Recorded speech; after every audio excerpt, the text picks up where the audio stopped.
dude, I mean, sports, coaching, fitness. How do you get into all that? What was the start for you?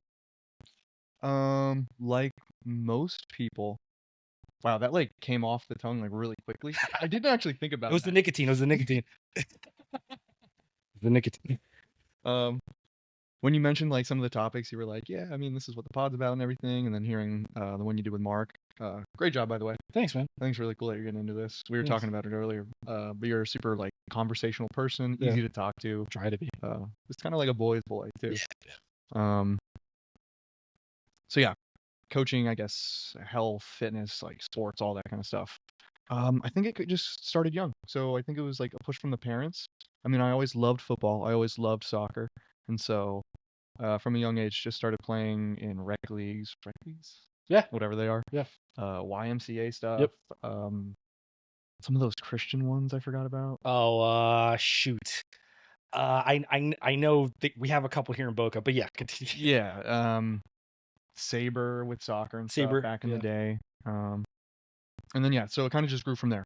So then you go to middle school. I actually didn't play tackle football in middle school, but I played soccer, flag football, and everything.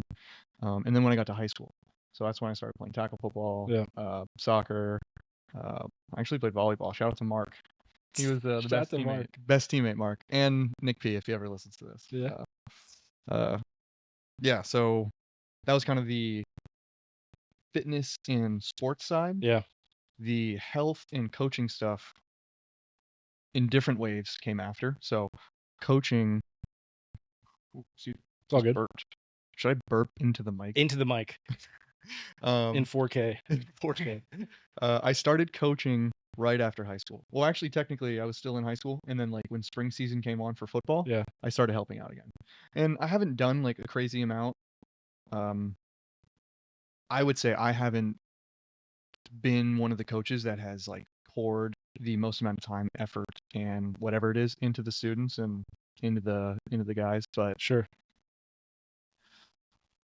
Football is just one of those very life lesson, like super translatable life to football. Like it's war, it's pain, it's hard work, it's discipline, it's the grind mindset, and it translates in so many ways to our faith, our jobs, just relationships and stuff. Yeah. And so the biggest thing that drew me in was having like good role leaders. And so good role leaders. Yeah. That sounded really dumb. Chat. Look up role leaders. Roll out. Chat roll out. Autobots. Autobots roll out. Shout out to Clay Shiver. Yes, man. Yeah. Great guy. Great molder of men. And just trying to really just emphasize the things that matter. Did you play under Clay at Boca Christian? Yeah. What? All 4 years. That's crazy. And then coached with him for 5 years. Can you please explain to the chat who Clay is? I've gotten the chance to meet him a couple times. He's just like one of the most stand-up straight shooter guys that I've ever met. And like when he speaks, there's certain people in life, man, that when they speak, you want to hear everything that they have to say. Yeah. So you can look Clay Shiver up on Wikipedia. Yeah. He's that famous. No, he's not really that famous or anything. Great guy. Former NFL player. Yep. Former FSU player. So I'm not an FSU fan, but I'm not either, man. Go Gators. Sorry, coach. So he played center in the league, and then at FSU, he played on a couple NFL teams. He played for the Cowboys and then the Panthers. He always talked about how he enjoyed college football a lot more. He won some national championships with them. So in '93, and then he actually just got. Who was their insane coach? FSU's insane coach back in the day. Shoot. I forget. I'm not. We can talk about it later, but I'm not as big a college fan as I am an NFL fan. Yeah. So that's one of the. Bowden? Bobby Bowden? That sounds right. I think Check so. me out, chat. Bobby Bowden. I'm pretty sure that's who it is. He said on Sports Brain. Yeah. He said he was the best center that he ever coached. Wow. And so just high praise. But great godly man. Really just cares about growing the boys into men. Yeah. So I think that was great just for the program and everything. So my uncle, Bill Hood the second, started the football program at Boca Christian. That's wild. Yeah. That's wild. Clay primarily there was Clint Stapleton took over for a few years, and then Clay came in, and then just this year, Caleb Hood now took over head coach position. That's right. Yeah, and he played under Coach Shiver and everything, Yeah. and then he's been coaching with him too for the last 6 years or something. Caleb actually coached me my senior year, Wow. so kind of cool having him step into that and everything. Caleb's a great fit too.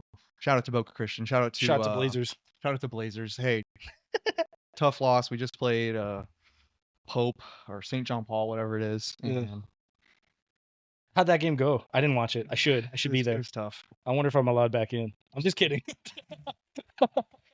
I'm just kidding. I'm not kicked out or anything. How'd the game go? Not Defensive. Not great.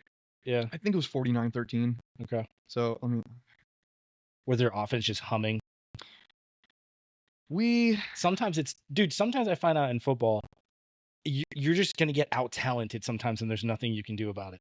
You're gonna have kids that are gonna go D1, D2, loaded up on the other side that you have to play against, and there's nothing you can do. You can't really. Can you scheme your way out of that? I don't think so. Like that's my philosophy. I don't know that I've never coached. Football is one of those sports, I would say, that if you can be disciplined, you can do well.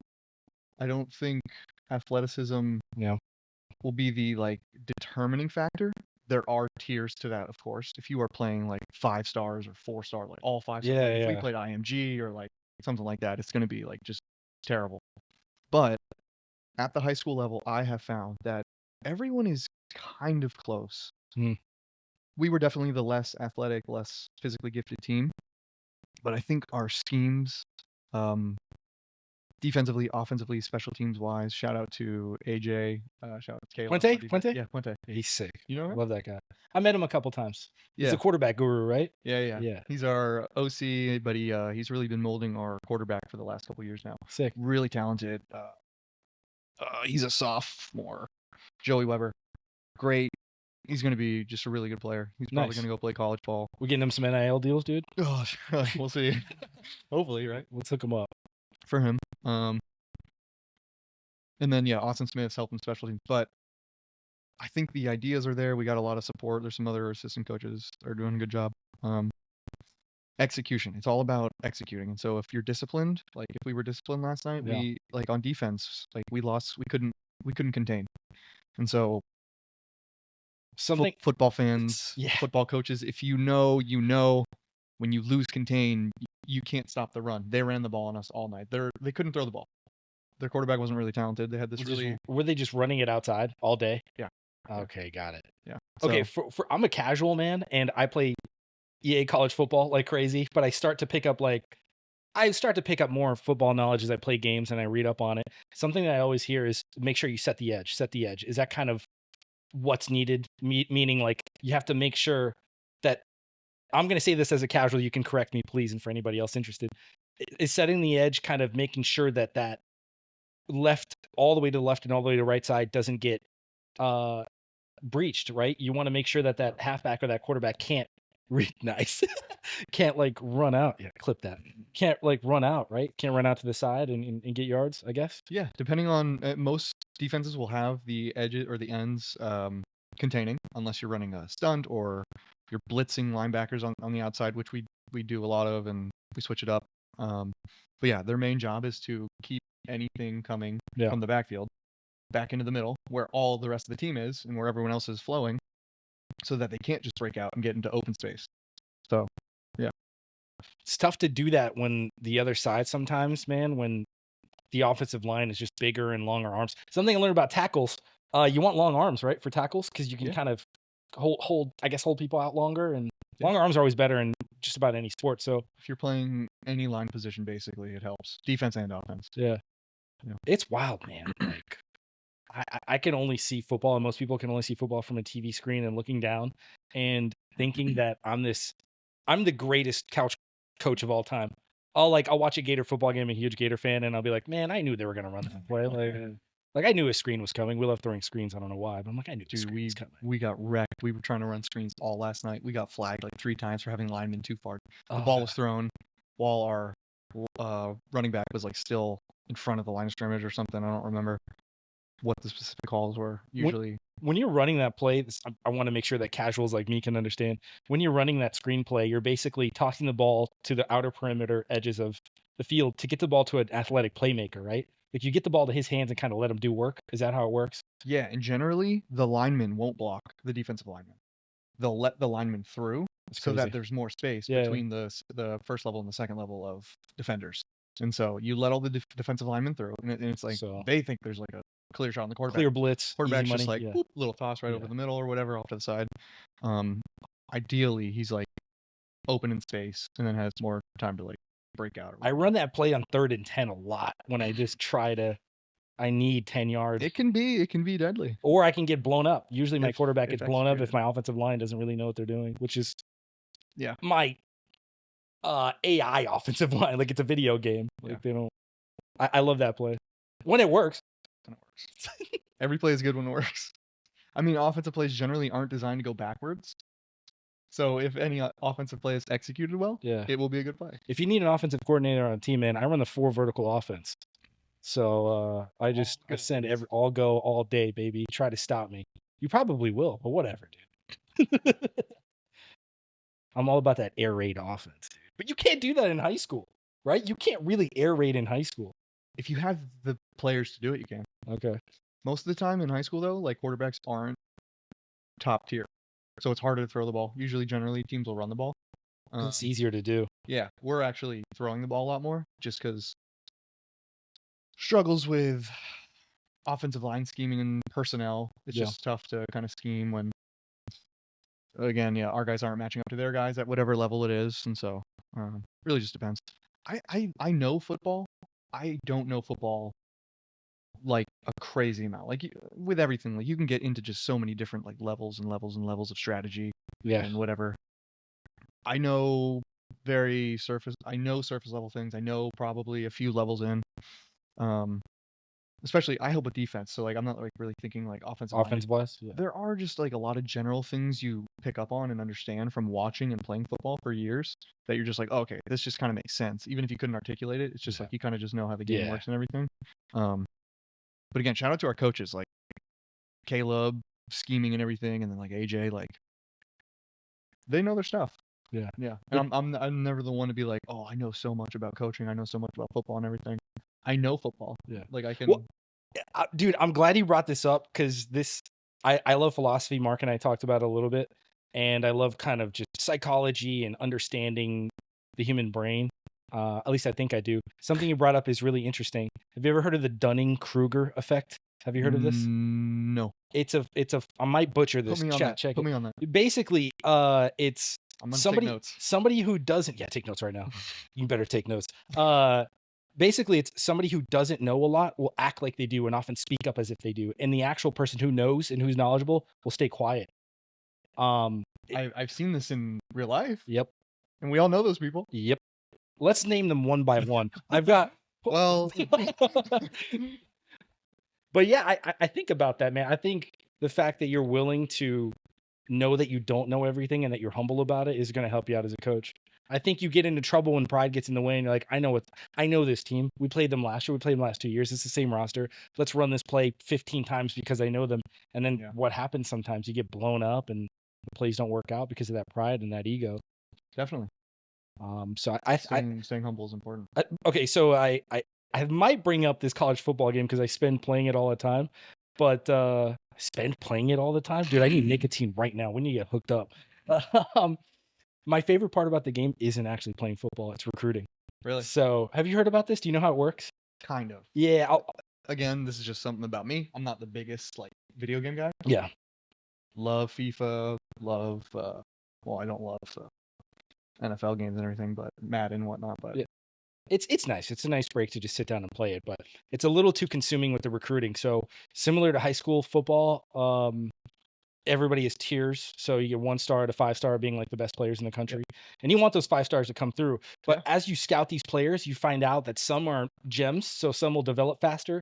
Even there's a lot of busts with the 5 stars that won't develop very well. Interesting. So you have to allocate hours into either recruiting them or finding out what their skills are like. So Yeah. you only have a set amount of hours in recruiting, and it's so much fun to get like a top-rated 5-star, but it's not fun to find out that you didn't scout him enough and he's a bust, and you could have spent that time somewhere else. That's where the coaching mindset comes in. Yeah. Hey, you could coach. I don't think so, dude. I'm more talent over scheming all day. I am, but what's is there recruiting in high school football too? Is it what does that look like? Do you have to like get on Instagram? Man. In the game you DM players, so do you do that in It's real life? funny. We were just talking about it. The coaches were talking about it before our game last night, and it's illegal in high school football to recruit. It happens at like every school. But every school does it. Every school does it. It's technically illegal.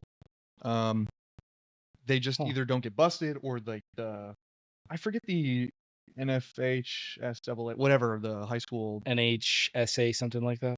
whatever, dude. They're a bunch of clowns. They don't know what they're doing. They can't they either can't enforce things or they don't because Yeah. there's just too much and they're too short staffed. It's probably a combination of everything. Yeah. But it happens all the time. And like Jupiter Christian, we play them in a week, and they've been recruiting for years, and it's illegal. Apparently, it's not looked down upon because it just keeps happening. Yep. And it happens. I wish we would do it again. I get it. Boca Christian, like I I'm get not it. saying that we should be doing that, but it would be nice for every once in a while to just like reach out to these 5-stars again, even in real life, like similar to that. Like some 5-stars are probably a bust. Here, dude. Okay, I'm glad you brought this up because it would be a can of worms maybe 3 years ago before NIL started rolling out in college. But what I'm trying to get to the point is that players were getting paid in college before NIL, and we Yep. all knew it. It was Yep. just hush hush under the table. Yeah. Literally money in McDonald's bags. Shout out to University of Tennessee. Google that. It's hilarious. I'm not kidding. And I guess now it's okay to do. Maybe something needs to be done in high school where it's like, all right, guys, we know everybody's doing it. Let's just make it open play for everybody. But also in doing that, would that increase or decrease parity? Because are all the powerhouse schools just going to continue to be getting all the 5-star talent because of the money and resources they have? I would imagine. Yeah. So then, like, the smaller schools have less of a chance to get that talent, right? I would imagine that's how it works. Because right now it's kind of just, if you're an athlete, you kind of go where you want. But if people were going to pay you and you were going to be able to make more money at a certain school, that would definitely change the game, I think. Cool. Okay. My perspective, I think that's how that would go. I don't think it would be, I don't know. Boca Christian we don't have enough resources or time and money or I get it. whatever, but there's definitely some other schools, some of the bigger private schools that probably do have the money and resources, and they could do that like crazy. And again, it already kind of happens, but at like a different level. Yeah.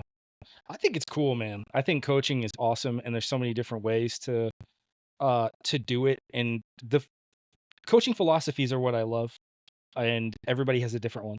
Some people will have more of a relationship with the players, trying to find out what's going on in their lives. Others are more CEO top level down. Hey, I need to make sure that everybody's doing their job, and I'm going to stay up here and kind of manage everything. Do you know like what your style falls under? Do you have any idea? Yeah, I mean, as a good coach, you want to be well-rounded, I think, but I'm definitely more like hands-on. How are the players doing? Not just physically, but like at their homes, like in their faith, if they have a relationship or whatever with the Lord. Yeah. Or just how is school going? Like, how are they doing as people? Yeah. I'd say I definitely lean that way, I think. The fact that you brought up faith is interesting to me with sports because growing up, I would always hear when you're doing something, do it as if you're doing it for the Lord. And for me, I'm like, how is me playing basketball at the time? I spent a lot of time playing basketball growing up. I mean, all sports, but I was like, how is this glorifying God? Yeah. And I really didn't really understand it until I got older. I don't know what hit me, maybe a nicotine pouch. I did it. First one. Nah, I think it was, I understood that I've been blessed with certain athletic, and I'm not an athlete. I mean, I am, but I'm not. We're all blessed with good build. Yeah, Tall, thanks, dude. Anyway, we're all blessed with certain skills, and we're all blessed with the ability to move and to run. And I thought about how when I would play sometimes, how thankful I was to have a body that could run, that could move, that could play, that could scream, that could encourage other people. So I would like to believe that was glorifying to God, man. and that I tried to give that up to him. Like, thank you for the opportunity to play the sport, that I have this vessel to do it. So I think it definitely falls in the realm of like recreation. And I mean, nowadays you get paid for it and everything if you're good enough. But yeah, it definitely falls in the realm of like recreation, and so we're told to do like all things to the glory of God. yeah. So you can literally do anything. Oh, Anything? Hey, chat, clip that. pause, Clip pause. that. if it Clip that. Clip if that. it's not sinful, obviously, Yeah, yeah. you can do all things to the glory of God. And so sports are definitely one of those ways. It, I mean, it increases like competition, which increases just performance and everything, and so gives you kind of that motivation to be the best. Yeah. And I think that that is like one of the biggest translations to life, where like you, if you're competitive, you'll try to be the best, and so For you sure. can bring that into work, into relationships, or whatever it is. Yeah, it's definitely a mindset. Some would even say a grind set, dude. Dude, would you say I was predestined to be an athlete? Yeah, the Bible. I would say the Bible says that. I've got this is a completely just a segue away from all this because I'm chaotic. I have Your podcast. I have a Piper book over here, and I have the greatest preacher of all time, the preacher of preachers. Yeah, I have a Spurgeon book here called morning devotionals, and I've read like maybe a page or two. It's pretty cool, man. It's like a big thick green book. Yeah. And I don't even know how we got here, but we're gonna talk about it. I think some people. Oh, I know how we got here. Anyway, Spurgeon has a way with words, and I really do think he was blessed by the power of God through the Holy Spirit to speak and to have his thoughts come out in a way that just brings people together in a way that we can understand God's word a little better and to bring us together. And Yeah. I thought about the gift of speaking, man, and I didn't really think of it as a gift. I think for most of my life, people would say, "Oh, you're good at having conversation and speaking with people," and I just brush it off. Dude, pay attention to what kind of compliments people give you, because that might lead you into something greater. So Clip that. clip that. And yeah, I was reading a book last night called Discourses by Epictetus. I'm really not going to get into it. Anyway, the chapter I was reading on was about speaking, and how he was basically questioning, is speaking a gift? Is listening a gift? Like, how can I speak to you if you're not listening? Yeah. Like, which, I mean, we can get to the Bible verse, like, sometimes we speak things and talk to people and it's falling on deaf ears. Like, you can be the greatest speaker in the world and be talking about really great things, but if the person's not willing to listen or their ears are closed, you're not getting anywhere. Which brings me back to coaching. Sorry. Like, sometimes it's difficult to coach somebody up when their ears are closed, man, when something's happening at home, or they just had a bad play and a bad drive. Like, how do you get to your players, man? Like, when they're in it mentally, because as we know in sports, it's mental, dude. Yeah. Like, if I have a mental block, I'm not going to be able to play well. I can have all the ability in the world. Like, how do you get to your players when you can see like the gears in their head kind of just stop working and they're stuck in their own head? This happened with one of our players last night, where he just kept messing up, and so Caleb had to go over and just kind of like shake him up a little bit and just be like, "Dude, what are you doing?" And I think it's a lot of knowing who they are, and then just trying to get them to realize that they either know what they're doing. So like in games, you like flip switches, you're hyper focused and then you're not hyper focused, or like you're focusing on something and you have to be focusing on like multiple things at once. But sometimes it's like really easy to just like tone and dial in on one thing, and then getting them to see that like, hey, you know what to do, you're just not doing it. And then another thing is, I think, getting them to understand that like it's just a game. Yeah. Like at the end of the day, like you're just playing a game. Like calm down. It's not like life or death. Yeah. Though the intensity and the emotions and the hormones and everything like ramps everything up and makes it kind of feel like it's life or death. Yeah. And you need to play with that intensity. Like you need to lay it all out there. But understanding that it is only a game, and you're only going to be able to do that or do your job to the best of your ability if you look at it from that perspective. In my opinion, some people are like, ball till you die. Like it's the only thing that matters. But ball is life. Yeah, and I think it comes with maturity as a coach, but as a player, to step back and just kind of take things holistically. Just being like, okay, I know what I'm doing. I know what I did wrong. Again, it's not the end of the world. Let me like reorganize how I'm thinking through this play or that play, and just try to continue to do better. Yeah, that dude, well said. Let's clip all that. No, it was well said, man. I appreciate your insight on this stuff because I think about it from time to time as I lead my virtual team. So how do I motivate these virtual characters? No, Sorry. dude, I think coaching plays a huge part in the development of the player too. If I can explain, in high school basketball and middle school basketball, I was always a little taller than everybody, so I kind of got boxed into playing the center position and the power forward position, Makes sense. and I didn't get I believe I didn't get the necessary skills for every other part of the game. I pretty much learned how to play good rebound, box out, get rebounds, play big. Yeah. But in reality, at 6'2", 6'3" in middle school and high school, I should have been learning guard skills. So to be learning to become more well-rounded, Yeah. because that would have translated more to every other part of the game.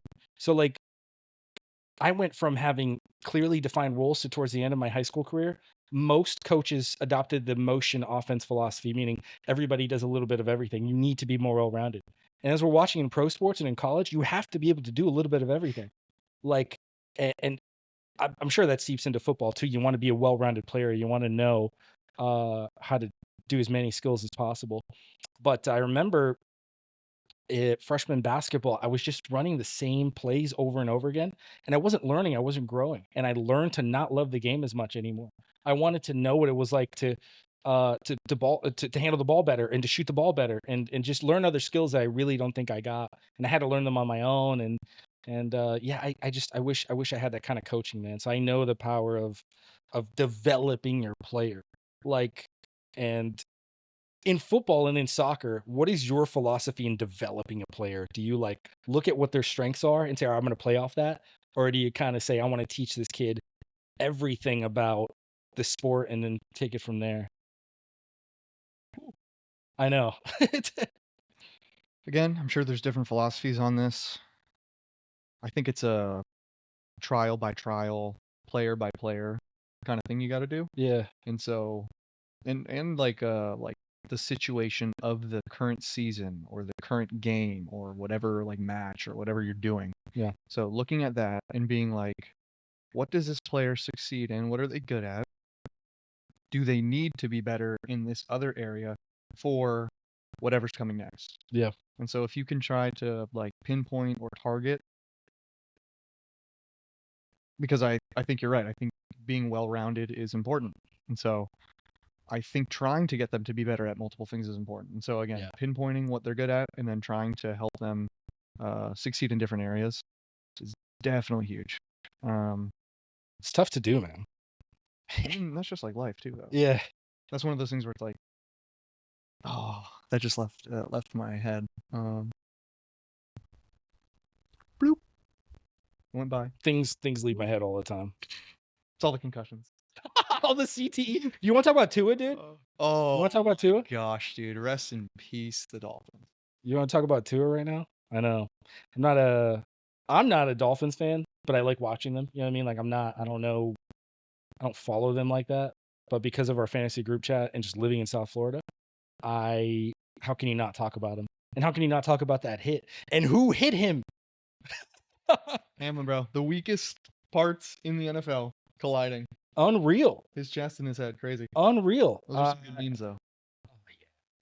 As I said in the chat, concussion maxing. Concussion maxing was crazy. Concussion maxing. I feel for the guy. He's young. I think he's 26. I think he had a lot of more ball to play. Me personally, my opinion, I think he should stop playing. He got his contract. His family's fine. Go be a dad. Take care of your family. There's no reason to risk your life and your brain for the rest of your life. Yeah. It is what it is sometimes. Sometimes in life we're rolled a certain dice, or we're rolled a certain hand. We don't know why it's happening to us, but we have to take it for what it is and move on. I'm a Patriots fan, and so I am surrounded by many Dolphins fans, and we have had tension. Obviously, Patriots have been kind of terrible the last few years. So we've been rebuilding ourselves, and I think the Dolphins were trying to with Tua. Getting Hill was the best thing for them. Yeah. Best for my fantasy team too. Yeah. Great decision by them. But for Tua's sake, I mean, I was never like the biggest Tua fan. I never thought he was the most talented or anything. No disrespect to his game or anything. Obviously, he's a professional football player, so he's better than like 99% of the world. Yeah. But for the sake of his family, his health, it's because it's only going to get worse if he gets more concussions. I heard it gets easier once it keeps happening. It's easier for it to happen again. Yeah. And he lost weight this offseason and everything, which I thought was a little, like, again, like, maybe he was like, oh, I'll be fine this season, or I don't know. But I think just Yeah. for the sake of his family, himself, and just his future, it'd probably be best for him to call it a day. It's tough to watch, man. I immediately want to get into sports science a little bit. I know that the Guardian caps are out there for people who don't know, and correct me if I'm wrong, but the Guardian caps are out there. They're silly looking extra layer protection on the helmets that Right, yeah. help prevent concussions and things like that. So I think that's really an amazing piece of technology that's out there. There's also the Gatorade sweatbands. Have you seen that? Yeah. The sweat pouches. Sick, bro. I love sports science. Something I talk about Those are with really the cool. girlfriend all the time. I think those would be very helpful for the future. Yeah. We have a lot of guys who struggle with like dehydration and stuff. Really? And it's like, I don't know if they're just like eating terrible food, because you get a lot of like nutrients and vitamins and minerals from the food, but like also just being hydrated, like drinking water or even electrolyte supplements. Wow. Nice. But I think those would be very helpful at like noting, oh, your sodium's low, Dude, your potassium is low. Are we making the first electrolyte nicotine drink, dude? Are we billionaires right now, chat? Are we billionaires? I'm just always sprinkling. Dude, some human growth hormone, dude. Some HGH in there. Some test. Dude. All right, hold on. This is where we get. Oh, I love this. All right, let's talk about test, dude. All right, I jokingly always joke about test. I'm like, let me just get on a couple 100 cc's of test and let's get jacked just up. One cycle. From what I understand, like the testosterone clinics and stuff popping up all over the place have made it more accessible to get it. I think it's cheaper than it was before to get it. And from what I understand, please correct me, but it's literally for people who need a higher dose of test because their bodies are older and can't produce it as much anymore, right? Yeah. But we're seeing kids in high school gyms blasting it, and we're seeing kids, and you go to LA Fitness and you could just kind of tell who's on gear and who's not. And I'm like, I don't ever want to touch it right now. I know I joke about it because if I get on it, I don't know what the effects are going to be off of it, and I'm pretty sure I have to stay on it. Yeah. And there's ways to fake it. Like there's ways to fake low T by eating junk and like basically getting no sleep, and you can get in, and it's nuts, dude. Eat soy. Is that true? I mean, if you were to take estrogen supplements, it would lower your testosterone. That's wild, man. I know people have done that. I'm sure I do too. And it's wild to me, man. And sports science is getting crazy and what kids are putting in. Have you heard of SARMs? Have you heard of that term? SARMS. They're basically like experimental drugs that are basically like a steroid. It sounds familiar. Maybe. Yeah, it's. I think somewhere on the Instagram reels or somebody will figure it out. But yeah, I'm reading message boards about SARMs and what kids are blasting. What's the subreddit say? Let's just go on subreddit. Dude, we could just hop on a subreddit. So go into a black hole, bro. Do you have any subreddits you like? Not ones that I like go back to, but if I'm ever like itching to like figure out more about something, Reddit. Yeah. Go down the rabbit holes. I'm on the fantasy football Reddit. People don't know this. You guys should hop on all the time. I'm always reading about that. What else do I like on there? Just like random funny pictures. I'll go in there a lot of the times for like music and then like random health stuff. Yeah. So kind of just depends. Do you go to like a specific subreddit for music? No, because I'll just look up if I'm interested in an artist or specific music genres or even like music equipment and stuff. Cool. Like DJ equipment and stuff. Dude, what do you know about music equipment? Not a lot. So are you a DJ or something? So I got a DJ controller like 5 years ago or something. Never really did anything with it. Only recently I've been trying to like get into that. That's kind of going to be like a side hustle I want to do. Nice. And I can kind of do that for the rest of my life. Yeah, 100%.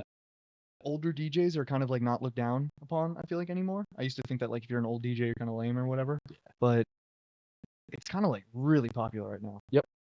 In the DJ world, but also just like from the outside perspective, I think like people are starting to respect like time and effort put into people's crafts. Yeah. So like the longer you do it, the more experience you have, the better you are, whatnot. It's not just about like look and aura. It's not just about the look and the aura. Aura. Gotta have it. When I hear the term DJ, and for casuals out there too, like me, I immediately think like birthday party, bar mitzvah, wedding. So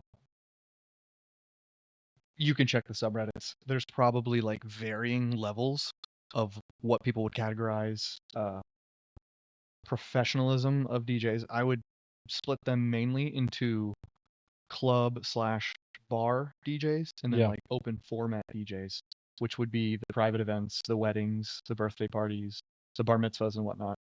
That would be more open format.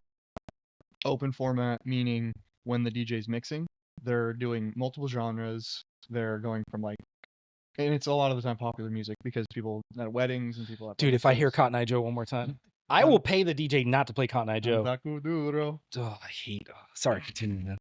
I don't like it triggered. I have learned to respect, but I get it. What the people want. I get it. Yeah. And as a DJ, you have to do that. Yeah. I think the open format DJs have to do that. I think that's essential. I think that's kind of like half the job, just playing like what people want to hear. And for club DJs, but for club DJs and festival DJs and producers, that's more for the music. Like you're going to see their music, so they're performing basically. And the difference between like the bar DJs and stuff, they're playing for the people to enjoy their night or out or whatever, or for the wedding. They're there to like play what they want to hear. Yeah. So for you, are you looking more to produce your own stuff and to do a little bit of playing, like private events, make a little cash, and also to produce a little bit of both? So right now I'm only like open format stuff. I love EDM. I love dance music. That's like my bread and butter. I feel like mixing that stuff is just more comfortable. Who's your favorite artist right now? We're gonna get on this? Yeah. So some of the big guys right now. Yeah. Skrillex. Shout out Skrillex. Big fan. Tatoo. Crazy. Yeah. Fred again. I know you're big on him. We've talked about him a little bit. I don't know much, but I've heard his stuff. If you're not on Fred again, go listen to, if you want a more mild listen, his new album 10 Days. 10 Days just dropped last week. Very good. It's very atmospheric. You'll understand what I mean when you listen to it. It's more of a listening album. Nice. But his USB EP, whatever it is, EP album, that's more club. Skrillex's last two albums, very good. He's been one of those guys. I mean, we talked about age. Fred's even a little older too. But Skrillex has been doing this for like over 10 years. It's nuts to think about. It's nuts. Yeah, and that's like when I was growing up in middle school and stuff, people used to say that dubstep and electronic music was like robot sex music. Yeah, dude, it sounds like Transformers just getting it on. And I always like got hated on for like liking it and everything. But they have adapted in their production styles, and it's just like it's all S tier. Like they're all just very good at what they do. They keep up with what's relevant. They set trends. They know what's hot, and they know like kind of how to use their sound to make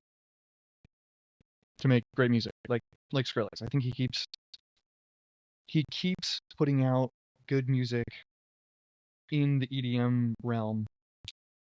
That's not just when you think old Skrillex, like Scary Monsters, Nice Sprites, or Bangarang. When you think Skrillex, you think dubstep and stuff. He's made some new wave trap, new wave dubstep that's like very like relevant to the genres now. Yeah, I was gonna ask what makes him different is that he's always kind of evolving his sound, right? Here's what's crazy about Skrillex. I'm gonna show my age here. I think I was a senior in high school when Scary Monsters and Nice Sprites came out. Crazy. And I remember it just kind of being this weird, fresh, crazy sounding music that everybody loved. But when we were listening to it, it's like, how is this popular? This shouldn't be popular, but we love it. Yeah. It's just different. Now when you go back to it, you're just kind of like, what? I mean, it's still good, but you're just like, dude, how did he do this? Yeah. And I remember like trying to play it for my parents, and they were just like, what is this? I'm like, I don't know either, dude. I don't know what this is, but I like it, I think. Yeah. And to see him just kind of evolving in the EDM space is really cool to see. And he collabs with everybody, it seems. Oh man, his catalog is extensive, with features and producing for other people, making remixes for like big name artists and whatnot. Yeah. But like, if you went onto Spotify or even just Wikipedia, I don't even know, like just go to like what songs he's produced. He's producing for like huge pop stars, raps, big people in the rap game and whatnot. Yeah. But he dives into like every genre. Like he'll go and do like a back-to-back with like some guys who are making like Afro beats and like music you generally don't think of when you think Skrillex. Yeah. And He always keeps it fresh. There's gonna be some Brazilian funk on his new album, Yo, which is really big right now. first of all, I where do I start, man? It's man, I don't know where to start with this. So growing up, I would hear Brazilian funk music through like other Brazilians hanging out, and I never really got into it. I never really listened to it. I always thought it was super annoying because it's a very repetitive beat over and over again, reggaeton? layered with other things, kind of intermingled. It never really was my thing. I'm a bigger fan of more melodic music that kind of just is kind of constantly changing, and is not so repetitive. I have no idea how it blew up in the States and in the world now. Brazilian funk is like it's its own thing. I don't know how it happened. I think Was it TikTok? Like just I one? think that was partly it, and I think people have. And again, it's like trends. It's like everything new, but people start to realize that what they used to hate maybe wasn't as bad as they thought it was. Yeah. And so like things just grow on me. That's a good point. And that's how I try to like look at music and look at art just in general. Like I think, oh man, some people will get annoyed when I talk to them about this. But Why? I'll talk to like when you think like rankings and scales, just of anything in general. Yeah. You think up like top to bottom, right? Yeah. Like, it's good or it's bad. I think of it more of like left to right, like it's just over here or it's over here. It's not bad, it's just different. I see what you mean. And so I try not to be like so negative or unsupportive of something, even if I don't like it. It just might not be my preference. Yeah. And I think that's what a lot of this like new music the last few years, I'm trying to think specifically of like genres and stuff. Brazilian funk I think is one of those where it's like really mainstream, especially in the gym community and the SoundCloud people, dude. Like, oh my gosh, people blast that. Like, hardstyle was really big for the gym. It's repetitive, it's intense. Clip that. Dong. Dong. It's the people moving. There's this meme I saw. It's like when you forget your headphones and you go to the gym and it's just like terrible music. Taylor Swift. Yeah. Oh god, dude. Taylor. She's great. I don't want the Swifties after me. We love Taylor Swift. We love Taylor Swift. Summer for life. Don't come for me. And congrats to her VMA. She won a VMA? For Fortnite, I think. She plays Fortnite? That's good. It's a dad joke of the day. I'm not a dad though. Yeah. No, not yet. No bombs. Should I tell them? Should I just create a rumor about myself? I'm a dad now. Subscribe. Subscribe and like if you're a dad. If you drink water, subscribe. If you go to sleep at night. Dad maxing, dude, without kids. Bro, gym music is like horrible when you don't have your earpods in or you don't bring them. But dude, it's time to talk about the gym, man. Hood Fitness. Is that is it? Fitness. Hold on, no. I think I'm butchering it. Is it the actual gym name is Hood Fitness or? Yep. Okay. How did that happen? Because I talked to Caleb a little bit about it. Real quick, I remember going to his house, hanging out before he started his gym up, and he was training to be a personal trainer and studying. I remember the books, and to go from having an idea in his head to studying the books to having an actual physical location to running his own business to now being a dad. Shout out to Caleb. Shout out to Caleb and Caitlin. And Caitlin, absolutely. My little niece Haven. It's an amazing thing, man. But anyway, yeah. How did you guys like get together on that? And what's the day-to-day like now for you at Hood Fitness? Yeah. So Hood Fitness, if you don't know, is Caleb Hood's other child. So he's got like 3 right now. I mean, he's got Haven, he's got the gym, he's got the head coach position at Boca Christian. And yeah, he's the mastermind.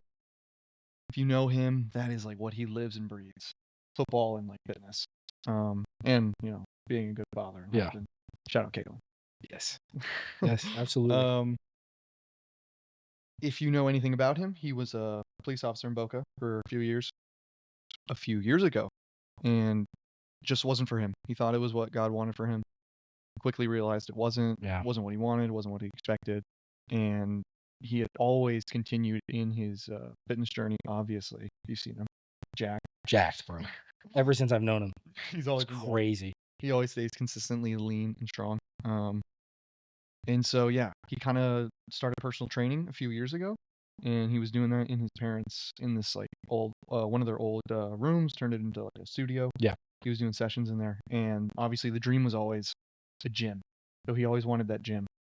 And so this year in January 1st, we open. Huge. We're down in Deerfield, so look us up on Google. We're on social media. Yeah. But it's going really well. We got a good clientele and everything, client base and whatever. So shout out all the members if Yes. you're watching this. So some of the members are our mutual friends, and they love it. And I got to go see the facility with Jake, and when I walked in, I was surprised at how big it was, man. There's really a lot of room in there for a ton of people. And by the way, I love the fact that you guys use Rogue equipment. I think Rogue is like, want to talk about tiers? I think it's S tier. Great build, great durability, Yep. longevity. Shout out to Rogue. Shout out Rogue. If you want to sponsor this. Thank you. We had some equipment that kind of like got a little janky. We shipped it out to them. They sent it back, dude. It was like smooth process. Super easy to do. Yeah. I think that's what separates the great companies from the companies that aren't so great, is how much they love their customers, man, and how quickly they are to respond. But I love the facility. There's a ton of room in there. All of the equipment is brand new. It's all Rogue. It's all nice.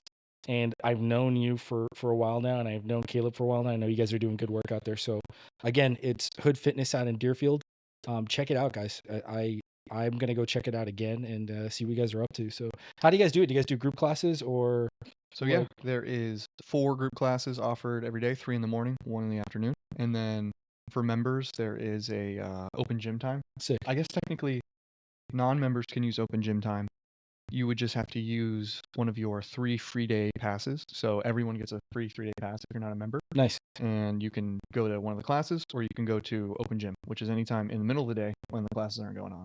So lunch break or whatever, come in, get your pump done. You can do the lift of the day, or you can do kind of your own thing. Nice. But the 4 group classes are all going through the same thing.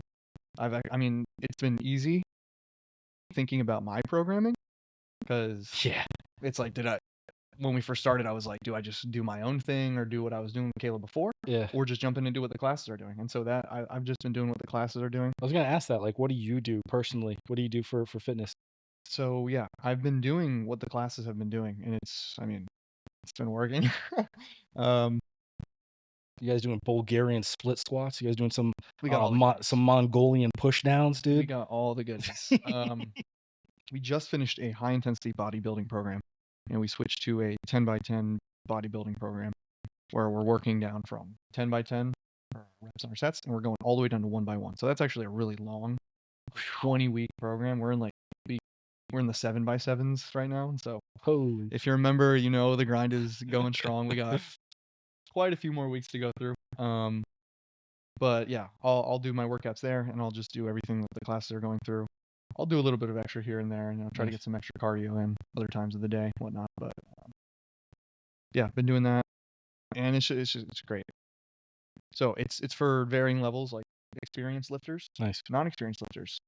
We help those who need a little bit more help, and if you kind of know a little bit more, jump in and just do your thing with everyone else, and just encourage. And I think the atmosphere that Caleb has created is very encouraging, but we want to push people. We want people to be like in the best shape of their lives, like pushing themselves. And so I think we got a really good balance of like caring and pushing, but respectfully, and knowing different people just start at different levels in their fitness. Yeah. And like fitness and health is a scale. And so some people are here, some people are here, and it's just wherever you're at. I'm glad you brought this up, man, because I think this ties in together. I've only run one 4K in my life, and it'll probably only one, because I wanted to know what it felt like. 4K, and I was interesting. 4K TV. Sorry, 4K? Is that no? Not a 4K. 5K. 5K. Yeah, 4K is TV, dude. I was like 4K. 4K TV. No, it's a new one. Switching it up. No. Yeah, 5K. I only ran one, and I think it'll only be one. But I was in great shape at the time. I was working out like 5 or 6 times a week, sometimes twice a day. I felt in great shape, and I ran out of the gates with the runners, and up to a mile, I was on pace with the fastest runners, and I couldn't believe it. I was like, I didn't know I was in this good of a shape. And then at about like 1.2, 1.3, my body shut down, and I couldn't run anymore, and I was like dying for breath. Gosh. Yeah, dude. And I was slogging through to mile 2.5 or 2.5. And as I'm grabbing water from the volunteers, as they're grabbing water, I'm like, I hate this. I'll never do this again. Then they were just laughing. They're Yeah. like, they're just laughing as I was saying it. I was going, I'm not doing this again. I'm not doing this again. But anyway, the point is pacing, man. Everybody's at a different fitness level and a different kind of running level, and you have to know where you're at, and your good coaching helps with that. And pacing is everything, bro. Even in a workout, if I go super hard for the first 2 or 3 sets and I don't have any energy for the rest of the workout, what am I doing? Yeah. So I think that's super interesting to think about that. But have you, as a trainer, I always try to pick up on patterns. Are people asking you the same questions over and over again? Or is there something that you're noticing in the fitness community that's like, oh, this is interesting? Like, I think keto's been popping for a minute now, right? Like, there's a lot of different diet fads all the time and different training fads. I think a lot of the time, if you're not a gym rat, the biggest thing people want to do is lose weight. Yeah. And this past year, probably a couple years, I mean, it's always been public knowledge, but the biggest aspect of weight loss is diet. Yeah. And so, like, you don't even need to technically work out to lose weight. Clip that. Whoa. Clip that. You don't need to work out to lose weight. Clip that. But working out will help in that and help you in so many other ways, Yeah. just health-wise. But a lot of people are like, oh, I wanna lose weight. And so they're like, I just came here because I want to lose weight. And it's like, it's great. We love that you're here. We want you here and we can help you lose weight. But the biggest thing is dieting. And so going over nutrition with people is actually something that comes up quite frequently. I had a conversation with a buddy recently. Had like an hour conversation with him, just going through like finding his maintenance calories, finding out like how many calories he You have to track it. If you were trying to lose or gain weight, being accountable to what you're eating is probably the only way you're going to do it successfully. Yeah. You can kind of eyeball things, and if you eat whole foods, generally it's going to be a lot easier because you're going to be full longer. You're going to hit certain macros that you're trying to hit and whatnot. But getting people to understand that like diet is essential to losing weight. I think that's something it's really trendy right now. It's really hot in the fitness community. All the accounts I follow and get feed for on Instagram or whatever are just like calorie deficit, be in a calorie deficit. Yeah. Some people don't understand how that works. Like calculating your maintenance and then going off of like how much do you want to lose a week? What's the healthiest ways to do that? Yeah. Do you want to maintain muscle? Do you want to build muscle? Then we got to talk about getting in a surplus or whatever it is. And so, like, do you have any kind of foods that you love that kind of keeps you full and keeps you going for both workouts and for the rest of the day? I mentioned whole foods, and so anytime you're eating like nutrient dense foods, so Talking like sweet potatoes, stuff like that. depending on the different macros. So for proteins, you're going to want to eat lean protein, just so you can save Young lean? calories. Chicken and rice. Chicken, rice, and broccoli is like the cliche gym rat meal. Yeah. It hits all your macros, and like you can eat that at least 3 times a day. I'm not saying you should be eating chicken or rice for breakfast, but like if you want to, I'm just saying It gets just about everything in there as a meal, right? Yeah. But like staying full is going to be lean proteins, just because you're going to be able to eat more with less calories, so you can technically eat more chicken breast or like certain cuts of fish and 93.7 and higher lean meats. So like 93.7 ground beef, 93.7 ground turkey, whatever it is. So we're talking the leaner the better, kind of. The leaner, you're going to be able to eat more. Okay. Just because you're saving calories. Yeah. You need your fatty acids and whatnot. So supplements are great, but fish has a lot of them, and so don't like remove. I'm not a big fan of removing entire macro groups, and that you were just mentioning like the trendy fad diets and everything, like carnivore. There's always one. Yeah. Carnivore is huge right now. I tried it for a month. I'm not saying don't do it. I'm just saying why. Yeah. I'm saying you don't need to do it. Yeah.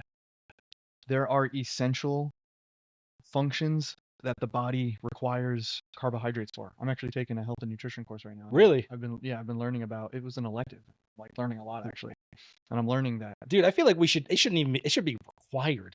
I mean, if we're talking about like, I'm not in the best shape here right now, but my own personal fitness story is another thing. But I when we talk about the leading killers of people in our country in general, I know heart disease has got to be like it's probably number one. I think so. And the Obesity. fact, and the fact that we don't talk about it, or we're not informed on it, kind of seems deliberate, man. Like we should be. Big Pharma. Big Pharma, what are you Big doing? shots, Big Pharma. Don't come for us. Big nutrition. Big nutrition. Big chicken. Big chicken. Big chicken. We're just so ill informed. We have Google too. We can just look up. We can just look up whatever we want at any time, but it's not like instilled in our society from a young age to kind of do these things that I may butcher this, but I think there is a responsibility from society as a whole, but also in like the nuclear family, in your family, to kind of change those things and to be more informed of what we're eating and why we're eating it. Yeah. Back to macros. So very simply, it is more unhealthy to be obese than it is to eat what we would say unhealthy food, like processed foods and stuff. If you are overweight, you are leading down a path to multiple of the big health problems. Yeah. I mean, we talk about heart disease, but there's just so many things. Diabetes, which a lot of the case happens from. Yeah. Obesity and whatnot. And again, there's specifics you can talk about. Everyone's different too, so it's not like a end all be all. Generally, eating too much of certain foods is the problem. It's not only what you eat, it's how much you eat. How much of it you're eating. If you ate over your maintenance calories of healthy foods, you would get fat. Right. If you ate, it's just that simple. Yeah. Fruits and vegetables, and if you just ate fruits and vegetables, if you're a vegetarian and you ate over your maintenance count, you're going to gain weight and you're going to get fat, and that's going to be just as unhealthy as if you went to McDonald's and you got a Big Mac or something. In the long run, obviously, the quality of food is important. So as you, again, like fitness and health is a scale and a spectrum, and everyone's at different places. So you do want to implement the better foods into your diet and whatnot. Yeah. For being full, for reasons like that, but also just the way your body functions. Like there's a certain amount of like vitamins your body needs to function. There's a certain amount of like micronutrients your body needs to function. Yeah. And so getting those from whole foods is going to get you there faster and more efficiently, and you won't overeat as much. Dude, I think we just had a diet and nutrition 101 for free for now. That's pretty well said, man. We could talk about so much more. Come to Hood Fitness. Caleb will get you right. We'll get you right. Physique wise too. Build you muscle if you want. Lose weight if you want. We got you. And I think it's sick, man. And I thought that was well said. Another, I don't know how I got here. My brain just kind of functions like this. I think there's a couple pillars in our lives that we need to be healthy.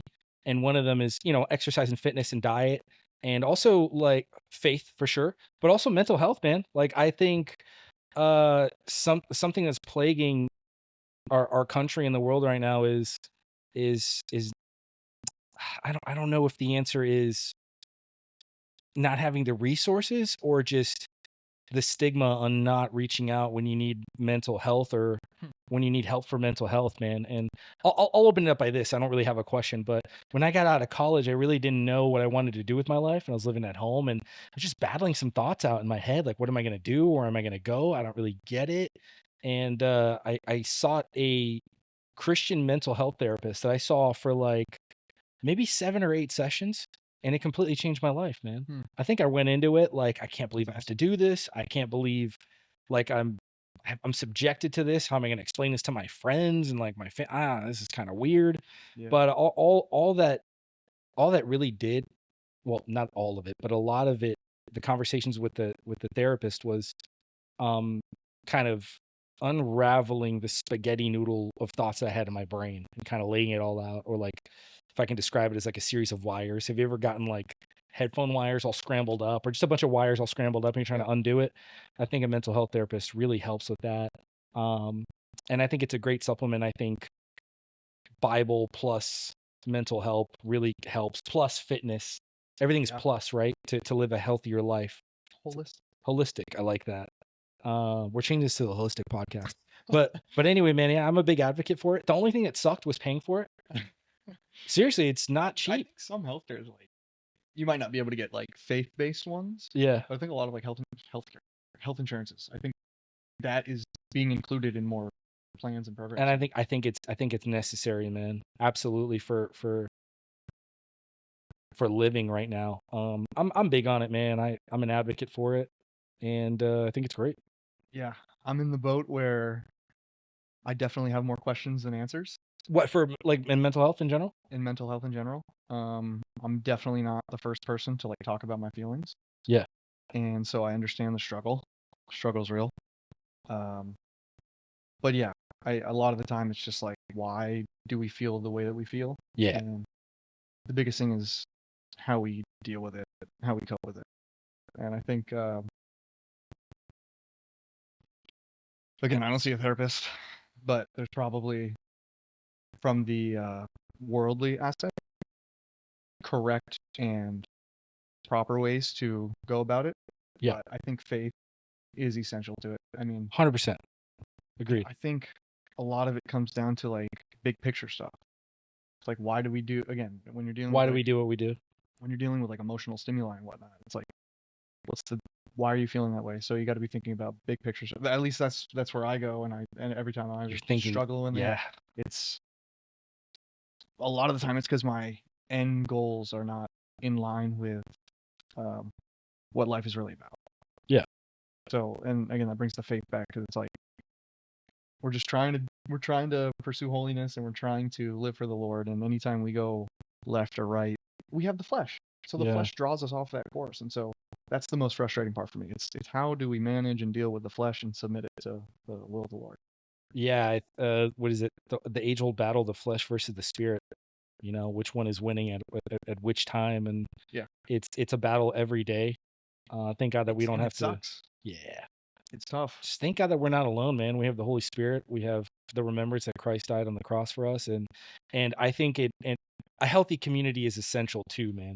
I think I've been blessed to have a lot of people in my life that have Yeah. poured into me. Um, just showed me Christ's love, man. It just showed me so much love in times that I really needed it, and that helped me get through that hump to get on to the next battle. So, um, I don't, I don't know where I'm going with this. I'm just talking at this point, but shout out to mental health, shout out to faith. I think it's all needed for complete life. Yeah. And that's what it's about, I think. Yeah. Community is huge. Huge. Who you surround yourself with is huge. I mean, I feel like anyone on any given day could be on any end of the spectrum and For could sure. end up going any which way. So if you don't have the right people around you, I could see literally like you see the strongest willed people, faith or just like anything. Like if you take them out of that position and something terrible happens in their life, like I could see them ending up down a what we would say like a bad or wrong path. Oh, no doubt. So who you surround yourself with, I think is huge. I mean, yeah. Like I'm trying to put myself in like other people's shoes and trying to like, because a lot of the time like we don't know what people are going through. We don't know who's struggling with what, and we don't know what's going to hit Yeah. different people differently. Yeah. I struggle with empathy sometimes. I struggle with trying to think about why other people are doing what they're doing, and but the fact that we can practice that I try to practice that is good. Like, that person isn't lashing out just randomly. There's something behind that. Maybe they had a really bad day. Maybe they had like an abusive parent just really just mess up their day, and that's the way of getting it out. There's so many different possibilities as to why people would lash out or act uncharacteristically. And if there's one thing I know, this is so cliche, dude, but everybody's fighting a battle that we don't always see. Yeah. And dude, for me, real quick, I get so pharisaical sometimes. Like, I'm like, dude, they shouldn't be doing this. They shouldn't be doing that. Look at them. And I'm like, dude, you have to chill out. Yeah. Like, stop trying to, I don't know, mold the world in the way that you should see it, and have more empathy and have more love as Christ had for people. Like, try to model Christ. It's important to know the law. It's important to know the word. It's important to have rules. But what am I doing if I don't have love in my heart? There's no point to it all. And nobody's going to listen to me anyway. Like, nobody's going to listen to somebody who's just spewing out hate and who's not coming from a place of love. So it's something that I have to work on every single day, man, to do that. Yeah, because as Christians, we know the answers, but just because you know the answer doesn't mean that you can just scream at someone and Yeah. tell them Yeah. you need to be better. Yeah. Because that's like I can do that to myself too. Same. And I need to be like, What happens when I sin? What happens when I mess up? What happens when I do something I shouldn't be doing? I'm in the same boat. Maybe it's a different scale. I'm not murdering people or something. Yeah. But everyone's at different levels. Yeah. And I feel like every day is a new day to either fight or not fight. Yeah. I love it, man. Every day is a good day for nicotine, though, in my opinion. Shout out to Big Nicotine. Helps you lock in. Stay locked in with nicotine. Trevino teen. Stay locked in. Oh my gosh. Is that it? Should I get Trevino teen right here? T-teen? Again, Maybe Test plus I'm nicotine? not like T-teen? advocating the abuse of nicotine or anything. I'm just saying it can be a helpful nootropic. Just so that's clear. Nice. I didn't even bring it up when we were talking. What's on your forearm for the people that can't see? What's on your forearm? Let me see. I just got a tattoo. We mentioned or for the people that can't see, like for on the like Spotify, I guess. Right. On So, audio. We were talking about music. And music, if you know me, is just a huge part of my life. I listen to music for hours every day. And I mentioned DJing and just the influence that whole side of the music industry has had on my life. So electronic music specifically. I mentioned Skrillex, and so just got a tattoo of his logo. Nice. And that's one of those things where it's like everyone has things that hit different, and that was one of those things that hit different when I was a kid, and that stuck with me. I don't think if it was for him, I probably and Daft Punk. It was kind of like Daft Punk back in the day. Around the world, around the world, around the Robot Rock, dude. All he says is loop that, clip that, dude, around the world, loop that. Around the world, dude. Robot Rock. I still go to it from. All he says is Robot Rock in a repetitive loop, and I get so hyped every time. Every time I listen to this song, it's just a banger, dude. I love Daft Punk. Dude, shout out Daft Punk. They're the real ones. The French duo. I need that helmet. Maybe I should put the helmet here. Daft Bro, Punk, send me a helmet. That would be crazy, actually. You can get like a vinyl of theirs too. Get like the helmets up behind it. That'd be sick. But yeah, Skrillex is again one of those artists for me who's just. If it wasn't for the robot sex music back in middle school, dude, I don't know if like thinking about DJing or just like I was gonna mention I'd like to start producing eventually. Yeah. So he'd be one of those like super influential people. I think you should, man. I think when it's time, get your own stuff out there. Why not? Yeah. Next thing on the list. That'd be sick. You could debut it here on the Nick Time podcast. I won't stop, dude. I can't stop. That'll be the first song, dude. Nick Time. That's crazy. Yeah, man. I love music too. I have Spotify and I'm listening to. I'm jamming all the time. What's on rotation right now? I do the DJX thing, man. You know the DJ that like just curates what you like. What's on there right now? Spotify's like AI. Yeah. The Weeknd I've been listening to a lot. Did you listen to his new single? What? No. What is it? It's good. What else? Like he's always a trendsetter too. Like, I mean, because he's kind of like the biggest artist in the world. Dude, that'd be so Scott. Him. Who? Travis Scott. Classic. What else? Tame Impala, man. I've always really liked their stuff. Oh, you like different kind of music. Yeah, indie. Like I hate saying like I like indie music because then people think I hang out like at obscure coffee shops and knit sweaters in the corner. Like I like indie music. Did you know Tame Impala is like one guy actually?